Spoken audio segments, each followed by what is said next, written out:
Today I'm here with Garrison. He is a human behavioral specialist. I already said this to you, but it fascinates me. When you were referred over to me, I started stalking you a little bit and reading this stuff. I'm like, this is fascinating. Yeah. And I just told him this too, but I was like, this should just be for me. And hopefully it helps someone else. We can just do our own little therapy session here. But even while we were just talking a second ago, you were already introducing me to some concepts of breaking barriers. Do you mind expanding on that a little bit? Sure. So first off, thank you. Yeah, thank you. Yeah, thanks for having me on. Of course. And I'm just so appreciative of being here. So I'm thank you appreciative. Thank you. very, very much. So like I was sharing with you, so I work with individuals, businesses, and elite professional athletes. And people reach out to me when they've reached a plateau, when they feel stuck. And so that might be stuck in a relationship, that might be stuck in business with productivity, or, oh my gosh, I don't know what to do, with this employee issue or whatever, or stuck in their performance, like with the athletes. And so, and then part of what I do is I help people to expand, understand their thinking, understand what's actually going on, why they get themselves stuck, and then to expand that. In order to take that next level up.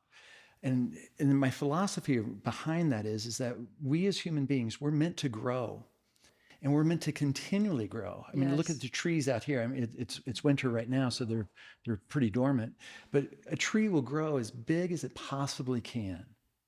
And I think that nature is actually a great example for how we are to live our own lives. And so for us, looking at nature and going, what's nature do? Nature continues to expand. It continues to grow. And so that's the message for us, to continue to grow. Yeah. So we're not meant to plateau. We're not meant to stop. Those are natural occurrences. But there's a difference between being stuck and staying stuck. There's obviously What is the difference? Because I'm like picturing myself again, Yeah. picturing myself in times when I have felt stuck. I feel like right now in my life, it's almost impossible for me to feel stuck because I have 6 kids and that's my main job. And Yeah. I don't even have time to stop and think about myself at all. But times before, I remember feeling like, gosh, what am I supposed to be doing? Or like, why is this not rolling forward or whatever it is? So when you say choosing versus being stuck, like what differentiates that? Yeah. So again, I think it's about having a value on growth. So, and let me go this way with you. So I'm going to spin this just a little Okay. bit, but I'll come back to your question Sure. if I may. So I teach concepts, and one of the concepts that I teach is that nothing bad is happening. Regardless of what's going on in your life right now, nothing bad is happening. It's all just feedback. Interesting. Yeah. And the feedback it's trying to get you to learn something. It's trying to help you to grow, or it's trying to help you to love. How does that concept work with someone who's being like sexually abused or something? Mm-hmm. Like if you're saying nothing bad is happening and it's feedback, how does that work? So yeah, so I appreciate that question, and I appreciate like diving right into that. Sorry. Like I told you this was going to be real. Yeah. So there are a few different concepts that actually would take me a bit to actually explain Sure. behind that. But the question for me is, so first off, that's a significant event. Sure. And never to minimize that, never Sure. to deny that or anything like that whatsoever. But actually going, so this has happened. Sure. And now what? Okay. How can you learn from this? How can you grow from this? Where is there love for yourself in this? Instead of the guilt and the shame and the condemnation piece, Which is something maybe we're feeding ourselves. that I think a lot of people turn to. Yeah. And going, so in that moment of being assaulted, right? You can say, okay, that's bad. Yeah. Right? Yeah. Got it. Right. Yeah. I'm not going to argue with you there. Yeah. And then what do you do with that? Yeah. And I think that's a difference maker, is what do you do with that? And again, if I look at that and I go, how can I learn from this? How can I grow from this? How can I love? Because I believe that that's actually what God, life, the universe, whatever people want to call it, I think that's actually the desire, is to learn and to grow and to love. So going back to choosing versus how did you phrase that before? Yeah. So there's a difference between being stuck Being stuck, and yeah. choosing to stay Choosing stuck. So how do you choose? Like, let's say, and we don't have to keep referring back to that kind of assault or something, but let's say something challenging happens or something painful or whatever. Sure. How do you choose to take it in a positive direction? Yeah. So say that. So I'll give a different example. So say someone lost their job, Sure. right? And they're devastated. Oh my gosh, I can't believe it. Got a couple of kids. I got a partner, spouse, oh my gosh, what am I going to do? So, and feeling like I'm stuck. So again, I go, nothing bad is happening. It's just feedback. So you can choose to stay stuck and stay in that victim mentality. You can also choose to go, okay, how do I get more empowered in my life? See, I believe that we're actually here to, again, to grow and to express our own magnificence. Sure. I agree with that 100%. Right? And and I was talking to a young man at the gym this morning, and he was talking about that he has social anxiety when he comes to the gym. And I'm like, what would it take for you to actually see yourself as magnificent? And that you have a unique magnificence. We all do. We all have our own unique magnificence that we're here to actually express and to explore and to grow more about, to expand. And so when life events occur, we lose a job or something else, right? Yeah. Some kind of tragedy or whatnot. There's a piece that goes, we can stay the victim and the subordinate to that event and have that event define us. And now it's overpowering us, right? Yeah. Or we can go, no, I'm going to empower myself. I have a magnificence about me, and I want to express that. And that's that growing, that's that learning, that's the expanding piece, that's the love piece. And that's where the choice to go, no, I'm not gonna let that define me. So does it start with a choice then? I think it starts with a decision. Yeah. And the word decide actually means to kill all options. So side, C-I-D-E, the suffix means to kill. Right? So like insecticide or homicide, right? Yeah. Those words mean to kill, right? So deci is option. So decision is actually, and to decide actually means to kill all options. Oh yeah, that's fascinating. So I've decided that I'm not going to be a victim to this, and now I'm going to move forward. Or like when people decide to, so we had a prayer before we got started here, right? And I appreciated that. So some people go, no, I've decided I'm going to follow the Bible. I'm going to follow Jesus. I'm going to follow this religious path or this spiritual path. Yeah. And then what do? They kill any other option. Nope, Buddhism is not an option. Nope. Sure. Whatever else, not an option. This is the way. And that's what the word decide actually means. Interesting. Now we're going to go in that direction. Why do you think it is that it seems like, especially today, people enjoy being a victim? Like, what is it that's in us that makes us want to be a victim? I mean, maybe I'm reading the situation wrong. It just seems like a lot of people want that. I actually agree with you. And it's, on some levels for me, I'm like, it's a little concerning. It's a little sure, totally unsettling. Yeah, very totally concerning. I'm glad I'm not the only one. Yeah, no, it's very concerning. Everyone wants to have this like victim hierarchy thing that they want to be on, and I'm more oppressed or more of a victim than you. And why do people want that? It's empowering to not be a victim. Yeah. So I look at it, and there's a couple of pieces. Again, from kind of a human behavioral place. So very first thing is to understand that all behavior is goal-oriented.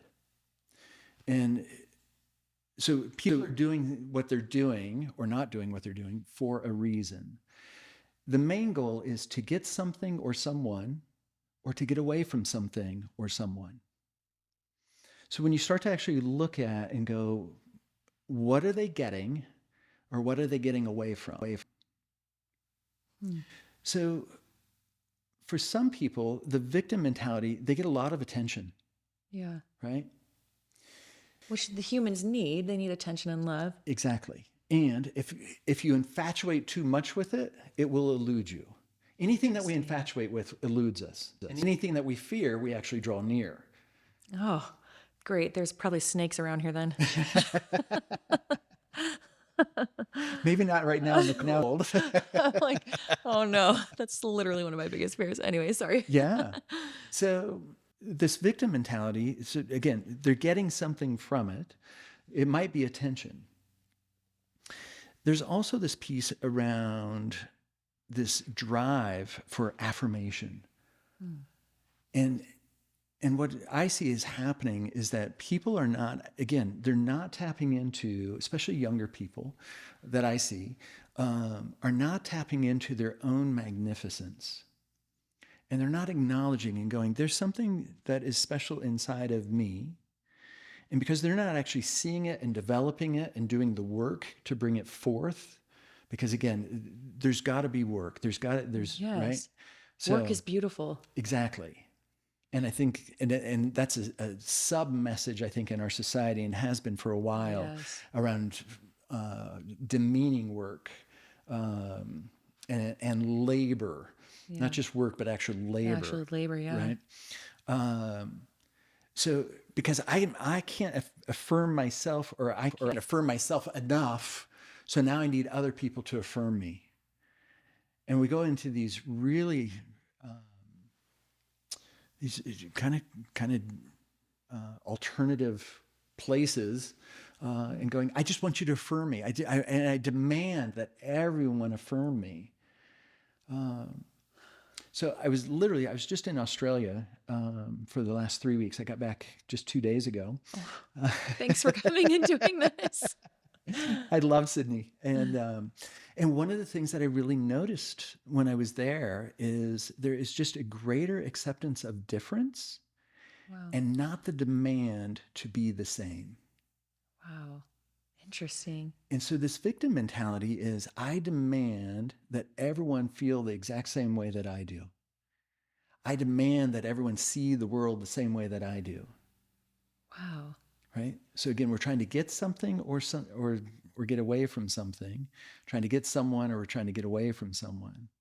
So I see that as a big piece in this victim mentality as well. Yeah. But I like how you said that, especially the youth right now, are not realizing that there's magnificence in them. Absolutely. They're here for a reason, like we all are. Yeah. And yeah, there's this need to be the most victimized person I keep seeing everywhere. I'm like, why? Yeah. You know? Do you think that there's, I mean, this is so off topic, I feel like, but is there some other underlying reason, like maybe children aren't getting the attention they deserve from parents, or because there's a lot of fatherless homes, or because, like, why is it so prevalent now? Yeah. So optimal growth for anybody in any organism, but optimal growth occurs at the border of support and challenge. Interesting. And so in your relationships, even like with your children, right?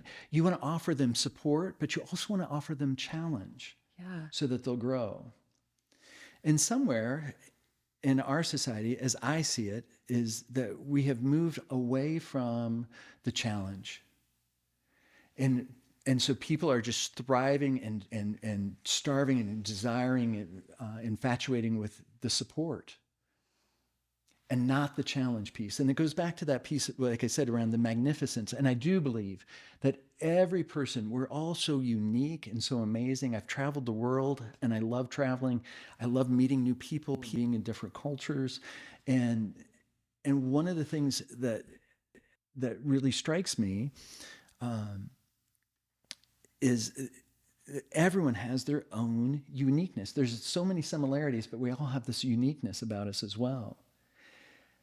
And the piece that I see is missing is that, again, it takes labor, it takes effort, right? In order to create and to bring forth that that magnificence, right? You're So saying that you right. have 6 kids, right? Yeah. You went through labor. It took Yep. effort, right? Oh yeah. It took time to develop. It Yeah. took effort to complete that part of that magnificence and to create that life, So true. I right? love that you said it and take support and the challenge, because Exactly. I look back at my life and I think I'm so thankful for so many things I have now. And I'm so thankful I didn't have them then. And for the challenges of like, like my mom worked and she was gone and then my parents split up. And so it was like, if you wanted something, you had to go make it happen. Yeah. And I tell my kids this all the time because my dad was busy at work and I lived with him, and, my mom lived at her separate place. And if I was hungry and there wasn't food there, do you know what I would do? I'd go knock on my neighbors' doors and be like, do you want me to do your yard work? Or I can clean your kitchen for you, because I just wanted to get $5 to take it to the store to go get some food if we didn't have something at the Yeah. house. Because I knew it's either that or I'm not going to eat until my dad gets home, which was usually late at night because he was working crazy hours. Yeah. And so I just went and made that happen myself. You just go Exactly. make it Exactly. happen. And I'm so thankful. Yeah. And there's such a sense of self-esteem that comes from that too. And you start realizing, wait, I'm not worthless. Like I can do stuff. Exactly. Anyone Yep. and everyone. I love that you have that perspective, because there's even so in my religion, in the Church of Jesus Christ of Latter-day Saints, there was a general conference talk several years ago that you just totally reminded me of. Like, even you said the organisms outside. I keep pointing to that because I'm Yeah. like pointing to this tree out there It's that you referenced. beautiful. Yeah. It's beautiful. Thank you. But yeah, they talked about this bush being cut down, and he's like, I could almost hear the bush saying, why are you doing this to me? But they're able to grow back, and it's the wind that sometimes makes it grow even more, because they have to stabilize the roots more as the wind comes. Yep. What a beautiful Yeah. concept. And so, and with that, right? So there's the support. There's the support of the nutrients in the soil. There's the rain. There's the sunshine. Yeah. So that bush, that tree, is getting a lot of support. Yeah. And then it's also getting the challenge of the wind. Yeah. And because of that, it's actually creating its optimal growth. It is as strong as it can be, and it's growing as big as it can be. Yeah. And it will continue to, as long as there's equal amounts of support and challenge. So what would you say to someone? Let's say I came to you and I'm a client and I Yeah. say, I'm stuck right now. Like, I'm just living paycheck to paycheck, and I want to do something big. I feel like I'm supposed to do something big, but I don't know where to even start. What would you say to them? Yeah. So one piece that again, that's really important is, so every individual is driven, and actually, let me go this way with you. Would you agree with me that there are certain things in your life that are really important and other things that aren't so important? Totally. Okay. And would you agree with me that that things that might be important for you might not be important to me, and things that are Sure. important to me might not be important to you? Even within my marriage, I see Right? that. So, but if you actually look at everybody, everyone seems to have things that are important to them Sure. and other things that aren't. Sure. So the Greeks actually called this axiology. Okay. So it is the study of value and worth. And every human being has their own set of highest values. That's what we call it now. So in the past, it's axiology. Some people have called it your primary purpose, right? There's different terminologies for it. I use highest values. Now, when I'm talking about values, I'm not talking about morals. I'm not talking necessarily about God and family and country kind Just of what's thing. important to you. Exactly. And I'm not talking about social idealisms like freedom and justice. Okay. I'm actually talking about how you prioritize your life. Okay. So when someone is stuck, one of the pieces that's so important is actually to look at what is it that you truly value in your life. So for me, I truly value connection. It's one of my highest values. And I actually use teaching as a means, as a vehicle to get that value met. I also have a high value on problem solving. So I love helping people solve their problems. I have a high value on mental and physical well-being. So if you look at those three, connection, problem solving, and mental and physical well-being, it makes sense why I do what I do. Oh, totally. And why I spend so much time, and why I travel, the world, nationally or domestically and internationally, to work with people. So that's what has driven me. So we are all driven by our highest values. My suspicion is that you do have a high value on family. You have a Yeah. high value on your I spirituality, just thought it'd be a fun hobby to have 6 kids. right? So, so when someone comes and says they're stuck, one of the pieces is to actually, it's like, let's walk through a process and let's figure out what your highest values are. That's the first piece. Because when you align your vocation with your values, now you're naturally inspired. Motivation will take you out of your values, right? We've all gone to, a weekend seminar or, whatever, and it's like rah, rah, and we're so excited. And then come Tuesday, you're like, right? Yep. I'm right back into the rut. So being motivated is not the issue. In fact, you don't want to be motivated. Really? Yeah, Interesting. Why? because you want to be inspired. Okay, what's the difference? Inspired is divine breath within. Interesting. That there is something that is inside of you. And again, we all have it. That is burning. It's enthusiasm. Ethos means fire, right?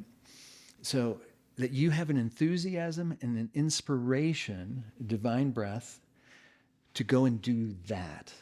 Yeah. I'm divinely inspired to connect with people and help them enhance their lives. It's what salt does, Yeah. right? We sprinkle salt on food and it Yeah, enhances yeah. the flavor of the food, right? Yeah. So, so I am inspired to do that. That is my mission. That is my purpose. That is why I'm here in this form at this time, doing exactly what I do and loving it. I love what I do. What a beautiful concept. Yeah. And what a beautiful concept that we can be different religions and both know that that's true. Exactly. You know Yes. what I mean? I love that. Go Yeah, on. Sorry. absolutely. So when you recognize and you go, so what are my values and what really truly inspires me? And again, for a lot of people, they don't do the labor, they don't take the time, they don't take the effort to actually sit down and ask the questions. And I think sitting and just thinking is one of the traits of the greatest people that have lived and walked the face of the earth. Socrates. Right? Well, even Jesus. Yeah, right? Jesus, yeah. He took time apart from the people. He took time apart from his disciples, right? To spend time in contemplation with God. Wow. Such a good point. Right? And so he set an example and went, look, you got to take time for yourself. Yeah. Right? And you got to take time to think. You got to take time to pray, to connect with whatever that higher power, God, life, universe is for you. And so I think a lot of people just aren't taking that time. They're not putting in the labor, the effort necessary. And go, what does inspire me? What gets me choked up? What gets me excited? What do I laugh about? What do I smile about? Right? What am I like, wow, that is amazing. And again, everything's just feedback. Those pieces will give you feedback about what's most important to you, your values. So now here's what your values are. Here's some things that inspire you, right? Now, how do you make money doing that? How do you actually, and beyond making money, the real question is who do you want to serve and how do you want to serve them? Interesting. I love that. Right? And then that's where the money piece comes in, right? The more complex problem that you can solve and the more people that you can serve, the more money you'll make. It's really a simple formula. Do you think that it would help people to step away from their phones in order to figure out what that list is? Oh, absolutely. Yeah. Because the phone, like if it's social media, if it's email, if it's internet, if it's games, whatever, you are buying into somebody else's agenda for your most precious resource, which is your time. Oh, okay. You need to say that again. That is so true. Say that again. Yeah. So your phone, and most people use their phone, right, for social media, for email, they're surfing the web, or they're on some kind of app playing a game, Yeah. right? Such a waste. So, and all of those things are somebody else's agenda. I want you to see something about me, so I'm going to do a fancy dance kind of thing or, whatever, right, on social media. Or here's an email. Oh my gosh, this is important. Your car insurance is about to expire. This is important, right? And you're like, you're not even my carrier, right? I'm like, this is trash, right? You're not even my carrier. But it's somebody else's agenda. Uh, So the most precious resource that we have is our time. And it's people that are taking and vying for that time and taking away that precious resource. So we're actually not sitting, again, just with ourselves. So when the voice on the inside becomes louder than all of the voices on the outside, that's when you've begun to master your life. Love it. Right? And again, the issue becomes people aren't just sitting and listening. They're not asking themselves questions. They're not sitting and just paying attention to what is going on inside of me. Is doing this job really inspiring, or am I just doing it because that's what society has told me that I have to do? Right? That actually is surprisingly validating to me, because the job I'm doing right now has been the most rewarding of anything I've ever done in my life. Yeah. And that's being a mom to my kids. And it's actually opposite of what society says, because most of society thinks what I do is a joke. You know, like I should be out being this career woman, whatever. And no, I did that before. This is way better. Yeah. This is so rewarding. And that is validating. That's everything else I'm hearing. I need to work on that. I need to work on that. I'm like, that's actually something that makes me feel very good. Yeah. So again, when the voice on the inside is louder than all of the voices on the outside, because the world will have an agenda for you. Yeah. Right? No, you need to be doing this. No, you need to actually look more like this. Oh no, you gotta, right? Sundays, this is what you do on Sundays, right? Type thing. So, but when that voice on the inside goes, no, this is who I am. I am a mom, right? I am a member of the church, and going, and this is how I want to spend my time, spend my precious resource, my life. Yeah. And when that voice is louder, that's when you begin to master your life. But this says so much about who you are as a person. It really does. I appreciate that. No, really, that takes some serious self-control and self-reflection and so much work, like what you started with. Labor to actually get to that point and understand that hard times, and this is like bringing it full circle, hard times and actually being a victim can bring you to a better place if you choose to go that way. Exactly. So like, okay, let's say I'm picturing, so I served a mission for my church. And I was on the East Coast and I was in the ghettos, Yeah. And so I so many times I think about these people all the time, and I think, gosh, if I could just go there now and give them money or bring them food or, whatever it is. But what would actually serve them? What would be the most helpful thing for someone who you're now, generations later still in the ghetto? Like, what's something they can do today to change that trajectory that they're on? I think that there's a big piece around identity and how you see yourself. Yeah. As a man thinks, so he is. And if you believe, so I go, I am, right? So I am are the two most powerful words in the human language, because whatever you put after that is exactly what you're going to create. Wow. So if you go, I am tired, right? So like I said, I was at the gym and talking to this young man, and I was talking about traveling and just being back from Sydney. He's like, don't you have jet lag, right? And I'm like, actually, I don't. So if you go, I'm tired. Oh my gosh, I have jet lag, right? You're conditioning your brain, and your brain is going to respond and create that reality. The brain constantly monitors the body, and the body gives the brain feedback. So if I go, I am tired, right? Now the brain's going to look in the body and go, where do I feel fatigue? Oh, I feel it in my shoulders, or whatever. And now the body's going to start to respond to that. And then the brain's going, look, the body's even saying it. And it creates this loop. And we go, oh, I'm tired. And it confirms all of it. Exactly. So I am are the two most powerful words in the human language because, again, whatever you put in after that, that's exactly what you're going to create. I am a human behavioral specialist. So I do, I think, I speak in the terms of a human behavioral specialist. You go, I'm a mom, right? Yeah. So you do and you speak and you think in the terms of what a mom does based on what that paradigm is for you. So one of the very first pieces is when people are stuck, when, like you said, when they're in the ghetto and it's like, what can you do? It's like, let's start to take a look at what you're telling yourself, especially about yourself.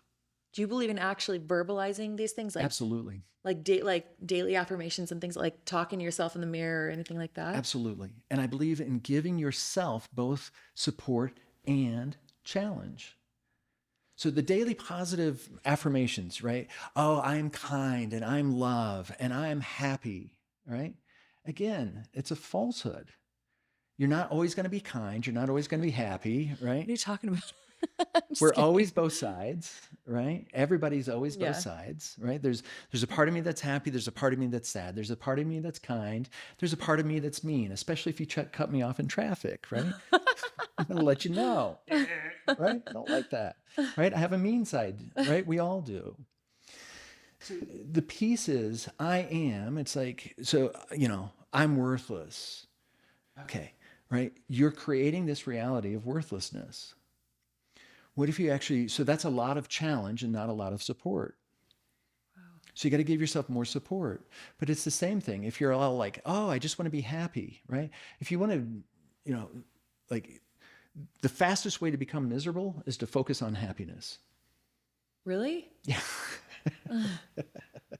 If you're like, I just want to be happy all the time, right? And all the time, all the time, all the time. Yeah. It's like, no, because there's going to be times that you're going to be sad also. So we're human, sure. Yeah.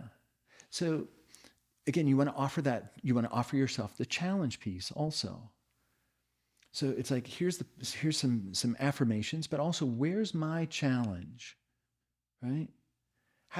So a question that I ask myself almost on a daily basis is, how can I serve more people today than I have yesterday? How do I serve? How do I continually to serve an ever increasing number of people? I also ask myself a question around, what one action today will my future self thank me for? What's one action I can take today that my future self will thank me for? Wow. And that's a challenge, right? Because I got to think, and I'm like, okay, wait a minute, right? Get creative and Exactly. get up. And then to actually set aside the time and actually do it. Wow. Yeah. See, one thing in my religion that I love that goes along with what you're saying that I think about is we're taught from a young age that I am a child of God. Yeah. So you immediately know that you are of great value and you're of great worth and that you're loved. And so even if you don't feel that from the people around you, you still have this foundation of knowing that you are of worth and you matter. And then that other people are of worth too, whether they believe like you do or not, that everyone is a child of God. And so that is definitely one belief system I'm super grateful for, because it's not like everyone's nice to me all the time, Right. Was Jesus always positive? Interesting. Nope, because he did flip the tables on the money changers. Yeah. Right? Right. And why he flipped the tables on those money changers is really interesting also. Yeah. Especially the ones that sold the doves. Because in the temple, so you had to come to the temple, as in the Jewish tradition, you had to come to the temple and once a year, right? Yeah. And you had to bring a sacrifice. So the deal is that the temple had its own currency. And so they were doing an exchange, and it was an unfair exchange. Wow. It'd be like you bringing $100 US American, right? And me going, well, here's $1 of temple Interesting. money, right? Yeah. That doesn't seem very fair, No. right? And so, because Jesus actually turned the tables twice. But so with the money changers, they were creating a barrier between people and God. And anytime that there's a person or people that were creating a barrier between people and God, Jesus got angry. If you look at when he gets angry and who he gets angry with, right? You Sadducees, you Pharisees, you're creating all these rules, right? And all the rules are just creating more and more separation, more and more barrier. And he's going, no, I'm here to cut that out. Wow. The other piece is that is about the doves. So the poorest people could only afford doves, because that was the cheapest sacrifice. And for me, and I don't have any biblical proof of it. Sure. But when I've looked at the Bible, when I read the Bible, when I've read the Bible, I look at Jesus and I'm going, he's in his early 30s. We're going to go 33, okay? 32, 33 years old. And here he is, and he sees this. And what's he actually thinking about? My belief is that he's actually thinking about when he was a kid and that his parents were poor and that they had to buy the doves. And him going, that is just like you're already putting down people who are down even further. And I think that that's part of it, because it actually talks about, he goes and he takes time to weave a whip. Wow. Right? If you read it, right? Wow, yeah. This was not just like an impulsive, oh my gosh, I'm angry. Lost his temper, right. Kind of, this was. That's so interesting. Yeah. Like he thought this out, and he's like, right? Because he's a human being. Yeah. And I go, and again, I have no proof of it, but I can only imagine that it sparked something in his own childhood that went, man, I remember how I felt shame or I felt embarrassed or whatever that is as a child, because that's what mom and dad had to buy. And as an adult, no, I'm not going to stand for that. And no one represents empathy in any writing or otherwise better than Jesus, in my opinion. Yeah. So, wow, that's a great point. Yeah. I love everything you've offered. It's really like made me think. I'm like, I need to analyze my own paradigm too. Yeah. But if you could give one last piece of advice to someone who feels stuck in any realm, relationship, work, whatever, what would that be? So two things, three things just come to mind very quickly. So first off, again, recognize your own magnificence. I love that. Because you really are. You're just magnificent. There's never been a human being like you. There will never be another human being like you ever. Wow. And so recognize that you have a magnificence in you. If I can take just a moment, and saying like, I'm stuck, right? So 3 steps, real quick. 3 steps. Sure. Clarity, priority, action. Clarity. Get more clear about who it is that you are, again, that identity, I am piece, and then get even more clear about what it is that you desire for yourself. So get really clear. And then set priority. There's a law, it's Parkinson's law. If you don't fill your day with high value, high priority action, your day will automatically fill with low value, low priority distractions. Man. What's most important? And overwhelm, when we feel overwhelmed, oh my gosh, I have so much to do. That's just feedback. Again, nothing bad's happening. It's all feedback. And it's this feedback that you're not clear on your priorities. And then the third step is actually to take action. The world responds to action. It doesn't respond to want or to need. It doesn't even respond to deserve. The world responds to action. Wow. Right? If you're standing in the middle of the railroad tracks and here comes the train, right? And you're like, oh, there's the train, right?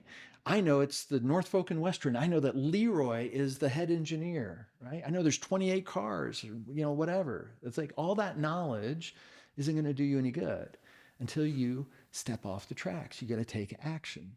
And that's what makes the difference. So someone who's stuck, again, recognize your magnificence and then go to clarity, priority, and action. I love it. Thank you so much. You've given me This has so been much to great. work on. Yeah, I really, really appreciate it. Thank you. This I'm has been basically your client a right lot now. of fun. Thank you so much for coming today. Thank you. Yeah, thank you.